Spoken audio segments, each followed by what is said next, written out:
আজকে আমি দুপুরবেলা ভুনা খিচুড়ি রান্না করব, সেটা আবার গরুর মাংসের সাথে মিক্সড করে ভুনা খিচুড়ি। সবসময় আলাদা করে ভুনা খিচুড়ি রান্না করে গরুর মাংস রান্না করি, কিন্তু আজকের মেনুটা ছিল গরুর মাংসের সাথে মিশিয়ে ভুনা খিচুড়ি রান্না। তো সব কিছু মিলে ভুনা খিচুড়ির রেসিপিটা আপনাদের সাথে শেয়ার করছি। তো এই দিকে আমি কিন্তু মাংস নিয়ে নিয়েছি, এখানে আমি 2 কেজি পরিমাণ মাংস নিয়ে নিয়েছি।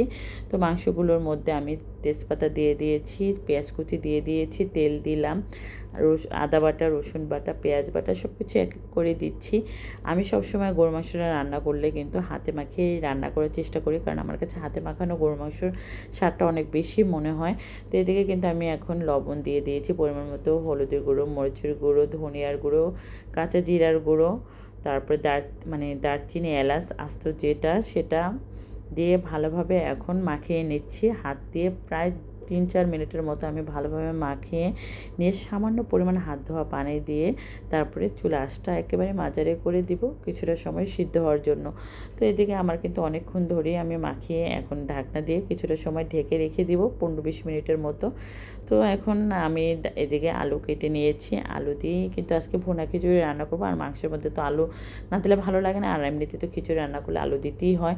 তো আমি 15 মিনিট পর ঢাকনাটা উঠিয়ে দেখছি যে মোটামুটি পানি বের হয়েছে, আর এই পানি দিয়েই কিন্তু আমি মাংসটা সিদ্ধ করেছিলাম, তারপরে আলু দিয়ে দিয়েছিলাম। মাংস আর আলু কিন্তু আমি রাতেই কষিয়ে রেখেছিলাম, কারণ আমার কাছে দিনের বেলাটা তাড়াহুড়োর মধ্যে যাবে, যেহেতু আজকে শুক্রবার। তো এই তো পরের দিন শুক্রবার শাফিকে নাস্তা খাইয়ে রাফিকে গোসল করে মসজিদে রেডি করে পাঠিয়ে দিয়েছি। আর এখন আমি ভুনা খিচুড়ি পর্বটা সেরে নেব। গরম পানি চুলায় বসিয়ে দিয়েছি। এদিকে পোলার চাউলের সাথে মুগের ডাল ভেজে মুগের ডাল দিয়ে দিয়েছি। এখানে 1 পোয়ার মতো মুগের ডাল নিয়েছি, আর মুগের ডালগুলো কিন্তু ভেজে দিয়েছি। তো পোলার চাল আর মুগের ডাল আমি একেবারেই একসাথে মিক্সড করে ধুয়ে নিচ্ছি।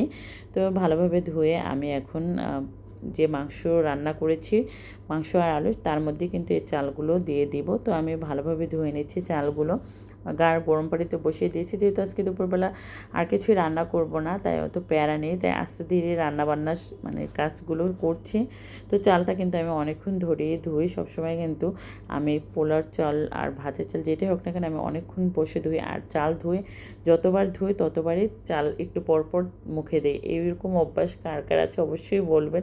চাল ধোয়ার সময় চাল খেতেই থাকি আমি।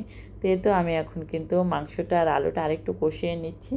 কষিয়ে নেওয়ার পরে এখন আমি পোলার চালগুলো দিয়ে দিচ্ছি, চাল আর ডাল একসাথে দিয়ে এখন আবার ভালোভাবে কষিয়ে নিচ্ছি। নাড়ার উপরেই থাকতে হয়, না হলে লেগে যায়, কারণ মাংসের মধ্যে যখন চালটা দেওয়া হয় বারবার নাড়াচাড়া না করলে দেখা যায় যে পুড়ে যায়। সেজন্য আমি 5 মিনিটের মতো মানে নাড়াচাড়া করতেই আছে। তো নাড়াচাড়া করার পরে ভালোভাবে কষিয়ে তারপরে এখন গরম পানি দিয়ে দিব। আর কষানোর সময় এত সুন্দর একটা ঘ্রাণ বের হয়েছে, মানে এভাবেই খেতে ইচ্ছে করছে এক কথায়। তো আমি ভালোভাবে নেড়েচেড়ে এখন গরম পানিটা দিয়ে দিয়েছি, আর গরম পানি দিয়ে আমি আস্ত 10-12টা কাঁচামরিচ দিয়ে দিয়েছি।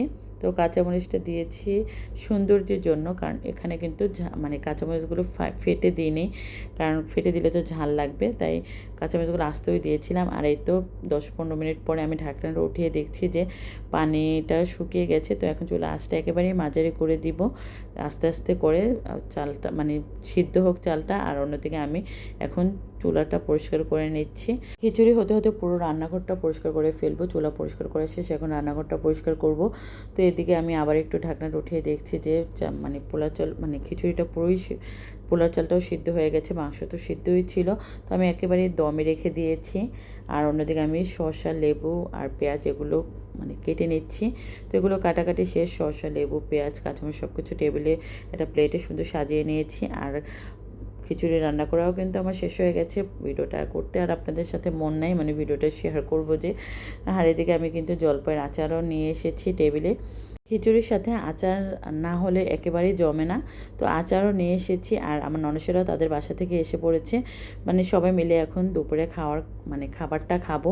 তো খিচুড়িটা কিন্তু সবাই মানে খেয়ে ফেলছে, শুধু এখন আমার 3 ননস আর আমি বাকি। সেজন্য পাতিলের অর্ধেকে নেমে এসেছে, তো তখন আপনাদের সাথে ভিডিওতে শেয়ার করবো। তো সবাই মিলে খাওয়া দাওয়া শেষ করেছি, আর সন্ধ্যাবেলা এখন চাও বসিয়ে দিয়েছি। এদিকে চা বসিয়ে দিয়ে আমি সাফির জন্য কিছু বেদানা ছিলে রেখেছিলাম। তো এখন এগুলোকে জুস বানাবো, যেহেতু সাফির জ্বর কিছুই খেতে চায় না, তাই ভাবলাম ওকে একটু জুস বানিয়ে দিই, দেখি ওর মানে মুখের রুচির পরিবর্তন হয় কি না, কারণ এমনিতেই ওকে জোর করেই সব খাওয়াতে হয়, তার মধ্যে তো এখন জ্বর আসছে, তাই তো খাবারের অরুচি পুরোই দেখা দিচ্ছে। তো এদিকে আমার চাও হয়ে গেছে, আর এদিকে বেদানা জুসও বানিয়ে ফেলছি, এখন ওকে খাওয়াবো। তো আজকের মতো আপনাদের কাছ থেকে বিদায় নিয়ে নিচ্ছি, দেখা হবে পরবর্তী ব্লগে। এ পর্যন্ত সবাই ভালো থাকবেন, সুস্থ থাকবেন, আল্লাহ হাফেজ।